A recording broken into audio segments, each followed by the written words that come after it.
I'm really, really happy to be here to give a talk. So I want to dedicate this talk to my husband, Douglas, without whom really I could not do any of my work. So I want to begin my talk talking about identity. Identity is a topic that's come up a lot today, and I want to share some of my thoughts. And I want to start with a quote by Larry Kramer, late great Larry Kramer, who died unfortunately this year. If you don't know who Kramer is, he was a very prominent AIDS HIV activist, especially at the beginning of the pandemic, the AIDS pandemic. And he is also a prolific writer. And this is the quote that I wanted to share. Not enough of us are proud of being gay. Not enough of us identify first and foremost as gay. It's got to be the most important things in our lives, and it isn't for most of us. And for me, updating this, I would scratch out the word gay and put LGBTQ plus. It is very important. And for me, like to say it first, that I am a gay man and my pronouns are he, him, that's very important to me. I'm also a mathematician that comprises a very large part of my identity. And I'm also a professor at Ryerson University here in Toronto. Now, in terms of people that I looked up to when I was growing up mathematically, I had a number of heroes. So I have Alan Turing on my shirt today. A big mathematical hero of mine, Srinivasa Ramanujan, Katherine Johnson, Emmy Noether, Paul Erdős, and there are many others.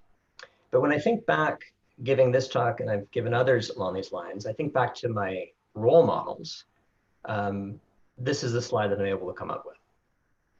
So I had no real LGBTQ plus role models when I was growing up, people that I look up to that I wanted to be like. Now, for me, given my age, growing up as a teen and young man in my 20s and the 80s, it's interesting. I mean, there were bathhouse riots in Toronto on Church Street, which were just down the street from my university. There was a huge political uprising around HIV and AIDS. That was a major issue when there were no drug cocktails that treated the disease. In Canada, we had our first openly gay MP, Sven Robinson, who was elected, and that was, of course, a really landmark event. And there was the burgeoning of the Pride movement. So I think in Toronto, at least, there was the first gay pride parade in 1981, inspired by the events of the bathhouse raids. And of course, it's grown every year after that. Fast forwarding now to 2020, things are very different. In some ways, they remain the same. Of course, we've seen this year incredible movement, the Black Lives Matter movement. And within that, the LGBTQ plus community kind of shown forward. We're seeing a burgeoning awareness and movement in legality with regards to decriminalizing, making legal LGBTQ plus people and marriage, adoption, all the rest, not just in North America and Europe, but across the world. Today is LGBTQ plus STEM Day, and that is not lost on us, of course. When things got canceled with the pandemic, when things went into lockdown, we decided to move it to this day, and with a blessing of the Fields Institute, which is really symbolic, and we're very happy to do that. There's a charity, Rainbow Railroad, which deals with, brings refugees to places like Canada and other countries, from countries where they can't be free in who they are. So while we've made a lot of progress in the LGBTQ plus community, there's so much more work to do. Now, in terms of my journey, a little bit about who I am. So I was born in small town Ontario. Probably like many of you, you're maybe born in one place and now live in another. I got my undergrad and my master's in the late 80s and early 90s. I knew of one gay professor, some of you may know him, the late James Stewart, who wrote the famous calculus textbook. And while I was open to my friends and my family at the time, there was a general attitude in the early 90s, I'd say, of sort of don't ask, don't tell. People were tolerant to some extent of LGBTQ plus people, but they didn't really want to hear about it. A little later in 1998, I completed my doctorate, and then I moved from there to liberal arts university for 1 year at Mount Allison University on the east coast of Canada. That was in 98 too. And then I was lucky enough to get a tenure track position at Wilfrid Laurier University in Waterloo in 99. And at Laurier, I really blossomed. I was open. But, you know, it wasn't always very good. I mean, even as a professor, I heard sort of rumors, colleagues saying things like, you know, Anthony doesn't quite fit in. And, you know, those things stay with me. And, you know, of course, I was friends with everyone in the department, got along with everyone, but you hear those things and, you know, those things can really hurt you. In 2005, it was a really critical year for me personally, and across the board, getting married to Douglas. At the time, gay marriage was not legal in all of Canada. We had the two-body problem, so I was in Waterloo and he lived in Toronto, and I was driving back and forth. And those of you who are from Southern Ontario, you know that's a bit of a challenge, especially in winter, but I did it. But marriage was legal in Ontario, and this is a picture of myself with Douglas in front of City Hall. We got married, a small ceremony with my mom and dad and my sister and brother-in-law. And in fact, I'll tell you a brief story about that. So at the time, there was a political movement afoot to legalize marriage across the country. So I called my member of parliament and said, like, hey, this is, I want to support this initiative, and you should too. I left a voicemail, and I got a voicemail back saying, thank you very much for your voicemail. We had 100 calls today, 100 messages about same-sex marriage, and yours was the only one in favor. So, I thought, well, maybe I'm not meant to stay in Waterloo. I don't know. I moved to Toronto that year and didn't look back. A couple years later, I moved to Ryerson as a tenured professor. And at Ryerson, I think my career really blossomed. So I, did a couple of things I really wanted to do for a long time. We heard Ron do this as well. I was department chair, which is really exciting for me. I turned full professor in 2013, and I also was associate dean for grad studies from 13 to 17. And I'm very committed to my research and teaching, but that kind of took me more into the service direction. But it was a really interesting experience for me, being associate dean in grad studies in particular, because I got to meet so many professors and grad students from across the campus. So talking to people in different departments and units, like people from the humanities or from communication and design, these things that I really had no sort of academic awareness of. So it was a really interesting experience, and also broadened my list of sort of people that I knew on campus who were LGBTQ+. And I'd say Ryerson, like many universities, is LGBTQ positive, but change is slow. And I think that we'll hear about this a little bit in the panel. It's interesting to me in universities, which are often champions of EDI, they're not always, as good as some other places. Like, I think the private sector in some places can sort of surpass universities. Universities talk a lot about EDI, but the actioning of LGBTQ+ issues, that tends to be sort of an emerging thing, I find, within the academy. And you can read more about my story. I have a blog, and The Intrepid Mathematician, which you heard Lisa talk about. And the blog's called On Being a Gay Mathematician, where I sort of describe a lot of this in more detail. You can take a look at that. I wrote a follow-up a couple years later, so you can read all about my story there. Now I want to transition and talk to you about mathematics and the mathematics that I do. So I'm interested in networks in a very broad sense. And networks, as we'll see, they codify this notion of interaction between objects. You can think of them as dots and lines. They're kind of a measure or a way of looking at phenomena in the real world. And they're also, coming from topology, it's a field where it's also blossomed into a theoretical field of its own right. So what is a network? What are we talking about there? Well, the way I like to describe it colloquially is like dots and lines, right? So the dots or the nodes or the vertices, these correspond to objects, whatever those objects are. And the lines or edges correspond to interactions between the objects. So here's an example of a network. So here the white circles represent the different dots or the nodes, and the edges here, the links correspond to the interactions between them. And this one has a name, by the way, for anyone in the audience who's combinatorial. This is the Peterson graph. Now, my research has resolved itself into two main directions. I'm primarily interested in complex networks, as well as graph searching. And I'll talk a little bit about both of those. And as Lisa mentioned, I've written a number of books on the topics, as well as some papers. So I'm interested in complex networks, which are networks coming from the real world with prescribed properties. These can be things like social networks, like Twitter, Facebook, Instagram, proteins, which are essential macromolecules in cells. These could be your nodes, and their interactions would correspond to edges or links. And you can also look at the web graph of hyperlinks between web pages. I've also done studies where we looked at things like Twitter keywords, or even the game show Survivor and the adversarial relationships that exist there, or characters in a novel and their interactions. So complex networks arise in many, many settings, interface with many disciplines. Sorry. So I've done a fair enough amount of work on modeling complex networks. One of the first models I studied was the SPA model. Sounds really relaxing. It's a spatially preferred attachment model. And I've also looked at the GOP model, which I'll talk a little bit about, and some work which started in 2011 and we're still working on is something called iterated local models. And this is summarized, at least some of it, in my book with the AMS that came out in 2008. Now I'm going to talk to you briefly about a geometric model.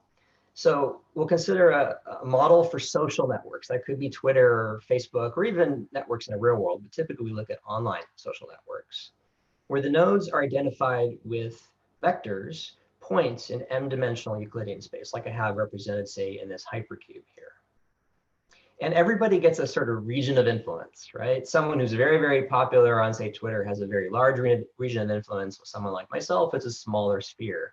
And those spheres sort of determine stochastically what the edges are. So if the two spheres intersect, then there's a probability that there could be an edge between them.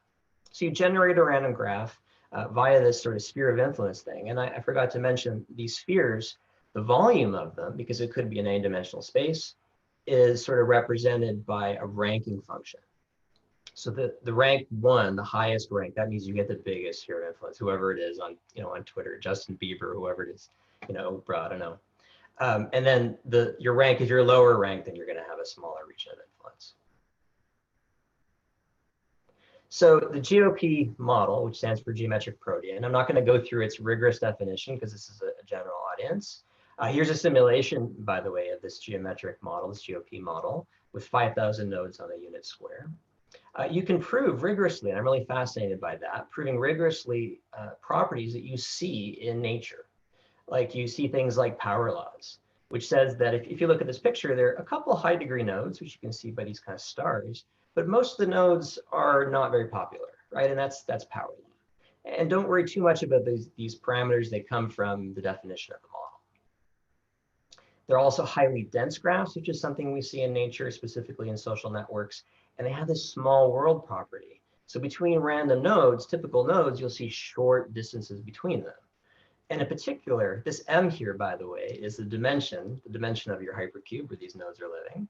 If the dimension parameterizes logarithmically with a number of nodes, so C log n, then you're getting a constant order. Like you've heard this 6 degrees of separation idea before. In fact, in Facebook, they claim it's 4 degrees of separation. And so you get a constant diameter. Diameter is the length of the longest path in the graph, right?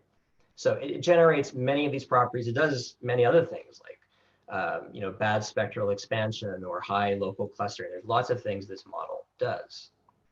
And what it did for us, an interpretation for us, was it led us to a hypothesis about how social networks, and it hinted at how more broadly networks work.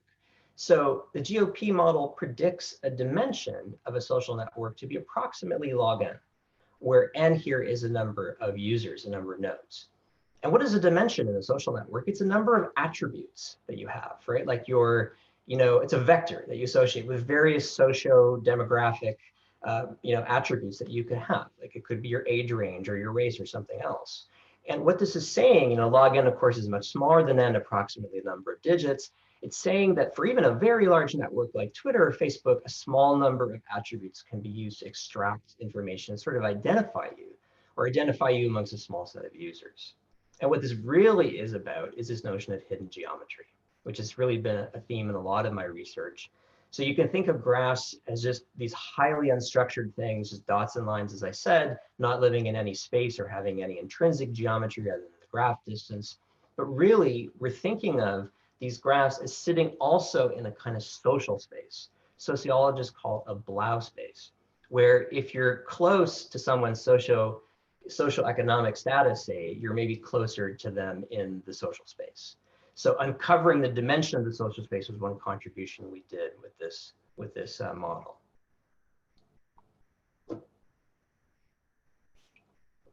And I'll just briefly mention at the end, so work with some skilled programming colleagues. We looked at trying to verify the log dimension hypothesis, which we partially did using anonymized Facebook and LinkedIn data, and came up with this notion of 6 dimensions of separation. And these use like machine learning techniques, which is kind of exciting for me to learn about myself.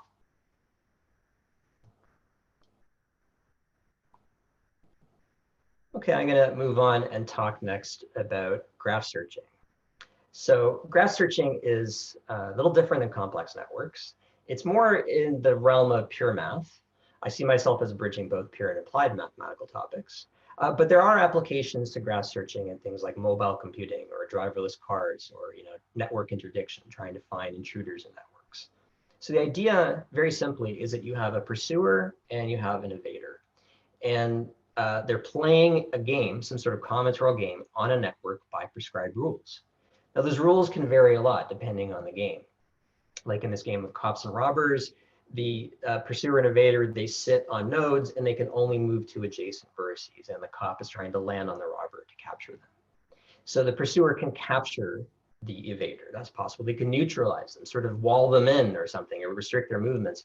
Or they can also try and contain them, or there's sort of like an infinite number of variants you could imagine in this sort of general graph theory setting, graph searching setting.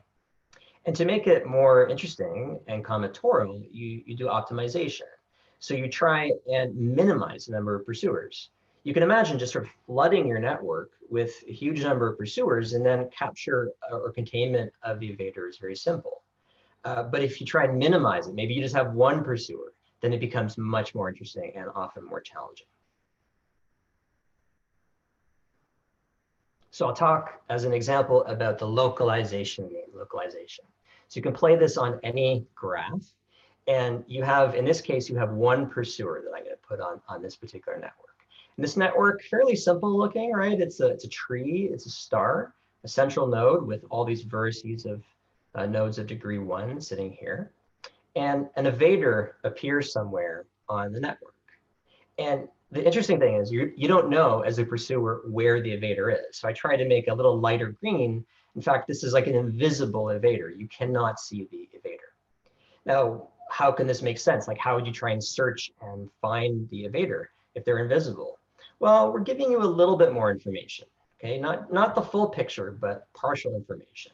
So what you know as a pursuer is you know the distance to the evader, in particular the graph distance. So these green circle nodes here, they represent all of the nodes of distance 2 to the pursuer. Right, there's a unique one of distance 1, there's one of distance 0, and the rest are all 2. So it's kind of ambiguous. You know 2, but you don't know which node. But the rules of localization tell you that this pursuer can move to any vertex and then just do this search again, do this sort of distance probe again, and you'll get a bunch of distances. So what will happen? Say the pursuer then moves, right? And the pursuer just moves here. Well, the evader could stay put, or the evader could move on to the central node. But if the evader, think about it, if the evader ever moves to the central node, they're going to be distance 1 to the pursuer, and the pursuer knows where they are, and game is over. As soon as you know the exact location of the evader, you're done, right? They're captured or neutralized. Okay, so you just sort of scan through, maybe you're going to stay put. And the pursuer just sort of scans through and checks that way. So eventually this evader will be caught, in fact, with one pursuer, according to this game. So we say that the localization number, like graph theorists love their parameters, the localization number, zeta of this graph G, is 1, right? The minimum number of pursuers you need to capture is going to be 1. Okay, so graph searching is very broad. It deals with a lot of different games and processes. One of the earliest such games that was studied is Cops and Robbers. I know it's a bit of an unfortunate name. Had a little discussion on Twitter about that, but it's an historical name. We're trying to sort of transition that name away. And I wrote a book with one of the founders of the field, Richard Nowakowski, This was in 2011. This is also with the AMS, summarizing what basically was known up to that point. There's also a topic of graph burning, where there's really no pursuer anymore. There's just an evader who's loose on a network trying to damage it, burn nodes, and it's burning spreads. So obviously this has, applications. It's a model, toy model for things like memes on a social network, how they spread, or even, like if you imagine full spread to all neighbors, it's like what happened with, say, COVID. If there's no intervention, just it spreads and it randomly appears in different parts of the network. You're trying to figure how quickly this virus or this infection would spread across the network. And there's localization. There's a whole host of other such games. Richard calls them good guys versus bad guys games. And there's a whole list of other properties or processes that come up with these. So I'm going to tell you about some recent research and a conjecture that we solved. So this is the localization conjecture. It was conjectured by a number of authors that there should be a connection between localization and this notion of chromatic number. Those of you who know a little bit about combinatorics graph theory, you probably have heard of the chromatic number. Almost certainly you did, and probably many of you have heard of the four-color theorem, right? You can always four-color a planar graph. So the chromatic number is like the least number of colors you need to color the vertices of a graph. And the rules are that if two vertices, two nodes are adjacent, they can't get the same color, right? So what we were able to find, we were able to settle this conjecture. This is with Bill Kinnersley, who's an ex-postdoc of mine. Now he's a professor at the University of Rhode Island, is that the chromatic number is bounded above by 3 to the power of the localization number. And I'm going to give you a brief proof of that. So for this, we're going to need this notion of degeneracy or graph degeneracy. So for a graph G, dg of G is its degeneracy. It's adjacent to k nodes that follow it.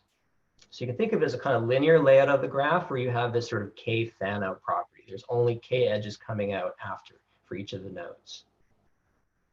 And the maximum over all the subgraphs h of G of the minimum degree, that's the delta, this is an equivalent definition. So this is a really handy tool or topic in graph theory. If the degeneracy is k, it implies the chromatic number is at most k plus 1. And the rough idea of that is that if you have this linear layout and you add in your last node and it's joined to say k things that come after it, well, it could, its neighbors could get maybe the worst case k different colors. So you have to sort of leave one color at the end, right? Leave one color at the end, and that would be the k plus 1. So if you're familiar with the four-color theorem, maybe you've heard of the six-color theorem for planar graphs. And you prove the six-color theorem that you can properly color a planar graph with at most 6 colors using this idea. Okay, so back to localization. So what we're going to actually prove is that the degeneracy is k. The localization number is at least log base 3 of k plus 1. And that's equivalent to the theorem just by taking powers of 3 on both sides of the inequality. So assume that there are m pursuers where m is less than log base 3 of k plus 1. We're going to take the number of pursuers a little less than what we want and show that the evader can evade forever. So we're going to use this notion of degeneracy where you look at a subgraph where the minimum degree is k, and we're going to keep the evader inside of this subgraph, kind of like a prison, but it's a prison where they can move around, okay? So they're trapped in there and they're going to move around, and say the evader is on V. Okay, so there's a pursuer somewhere outside of this sort of walled-in garden, and the pursuer has some graph distance to the evader. Say, let's call it dx. So the shortest number of hops you need to go from the pursuer to the evader, we'll call that dx. Now, an observation is that if you take a vertex w in the closed neighbor set of V, closed neighbor set are all of the neighbors, all the things incident with V, including V itself, then the distance is going to be one of 3 things. It's going to be dx. The distance doesn't change, right? To V itself is just dx. Or you could move, and the distance, it's integral, right? The distance can go down by 1, or it can go up by 1. So that's nice combinatorial setting. Now we have 3 possible distances, and that means that we have at most 3 to the m distinct distance vectors, right? You're thinking of like a set of cops, right? M cops out here, or m pursuers. I keep on saying cops, but that's just certainly second nature to me. And that's less than k plus 1. So the idea is now, by the pigeonhole principle, there are 2 vertices in the closed neighbor set A and B, which share the exact same distance vector to the pursuer. Okay, so when the pursuer looks out, to any pursuer, the pursuer looks out at these two, they're going to see the same distances. So there's ambiguity there, right? You need to know the exact location of the evader.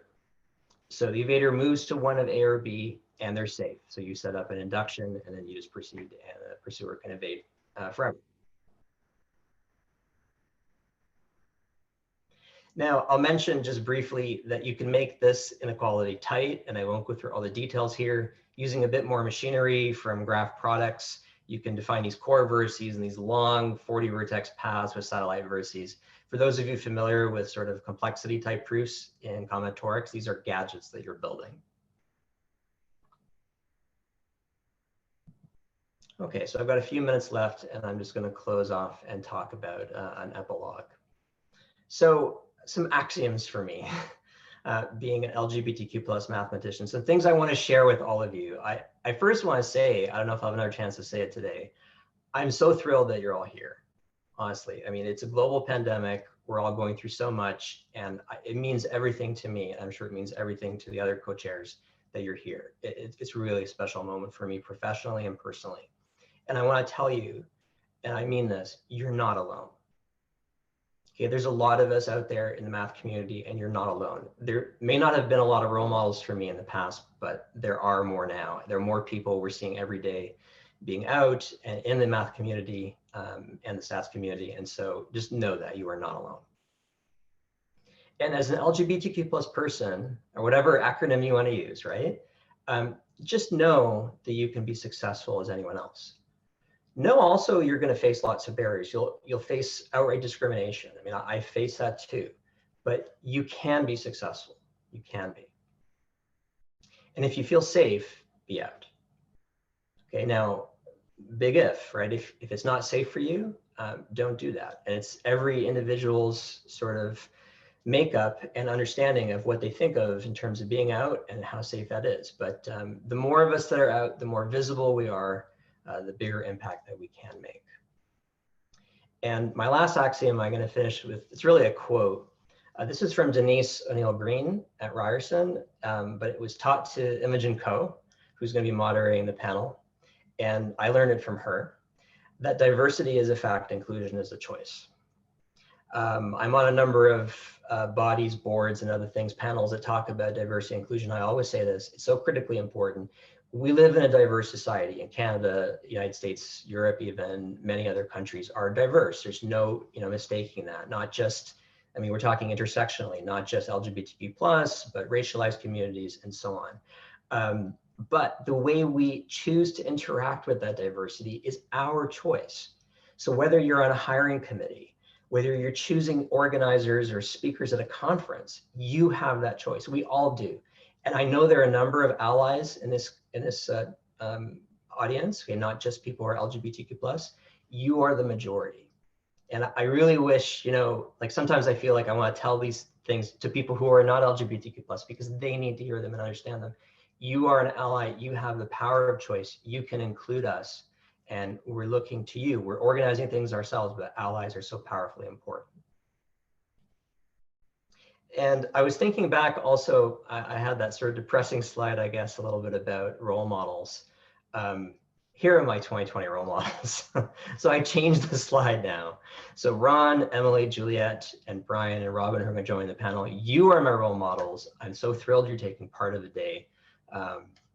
You can find me on social media. I'm on Twitter. You can check out my blog, and you can go to my website. And thanks, everybody, from Toronto.